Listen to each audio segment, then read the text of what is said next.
Fiona Bruce. Okay. In just over 1 hour, the Conservative Party Human Rights Commission, which I have the privilege to chair, will be publishing its latest report. A substantial and groundbreaking one, I have it here, entitled The Limits of Consent, Prostitution in the UK. This is not a subject often considered in this place. We need to, because the whole basis behind this report is that many of the women drawn into prostitution, often through trafficking, but also by other means, and often very young, are abused women who suffer abject sexual exploitation, women who deserve our compassion, practical help and support, not to fear criminalisation under our complex, confusing and inconsistently applied laws. These laws need reform. We need to penalise those who exploit, coerce and abuse others in this area, but not those who are themselves exploited. The recommendations in our report are clear, and I'm pleased that Conservatives are leading on this human rights issue.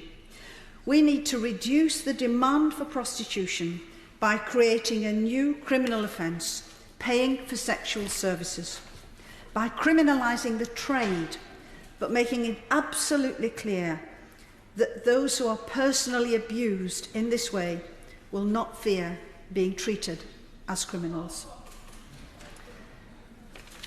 If anyone is under any illusion about what this trade really means and its links with organised violent crime, drug and people trafficking and international money laundering, they need only read our report.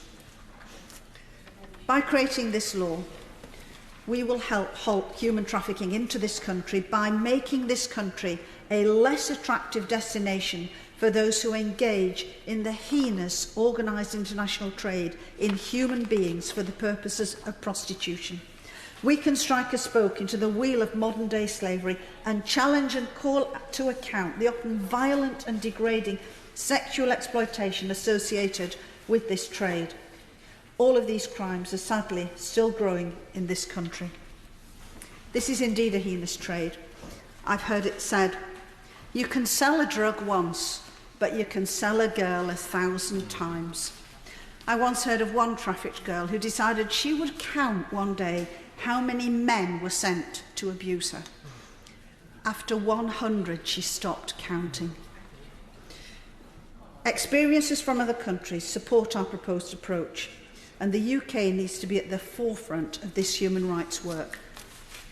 Our report is different from others in this area because it gives in-depth consideration to the questions of principle around prostitution that are often neglected. Questions such as, what does it mean to make a free choice? Is prostitution inherently harmful? What does sexual consent really mean in the context of prostitution? And we found more agreement on these than a superficial reading might first believe. This report, the fruit of over a year-long inquiry and research, meticulously weighs evidence in favour and against different legislative models and solutions. And I want to pay tribute to our lead commissioner on this report, Luke de Pulford, and thank those who gave their time to help with drafting the report, and to the many survivors of prostitution and dozens of concerned interest groups who gave evidence to us. I want to thank in particular one remarkable woman, brave survivor, Rachel Moran, whose book, Paid For, My Journey Through Prostitution, her heart-scorching personal story, I implore colleagues to read, and then I challenge any to deny that these abused women and some men need our effective help and need it now. So in the coming months, I shall be bringing forward a private member's bill to strengthen the law around sexual consent, to end the demand for prostitution in this country, an approach I know has cross-party support.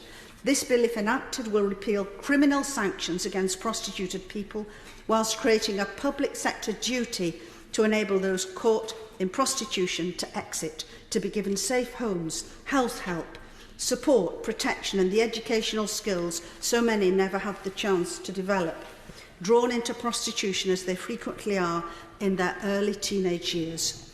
Our report can be found at scribd.com, scribd.com. I ask for support from all colleagues, from all parties in this endeavour.